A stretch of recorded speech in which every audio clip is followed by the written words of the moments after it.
The Ontario government has introduced Bill 60, a major proposal to modernize the eviction system and speed up landlord and tenant board hearings. But Toronto's mayoral office, as reflected in recent public statement, says the bill may weaken tenant protections unless stronger safeguards are included. So here's what both sides are saying and what it means for you as a landlord or a tenant.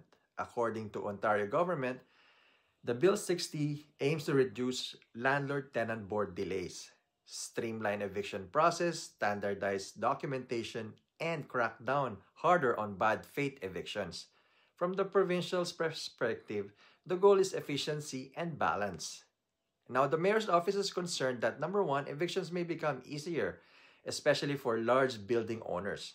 Secondly, tenants may have less time to prepare their defense in landlord-tenant board hearings. Thirdly, low-income families, seniors, and newcomers may be more vulnerable.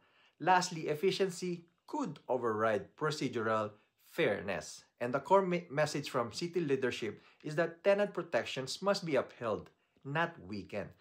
There are also concerns about investor-owned buildings. The city has pointed out that some real estate investors buy aging apartment towers, issue must-entertain forms or renovation notices. These are forms used if the landlord wants to demolish the rental unit, repair it, or convert it into another use. And then lastly, increase rents significantly after turnover.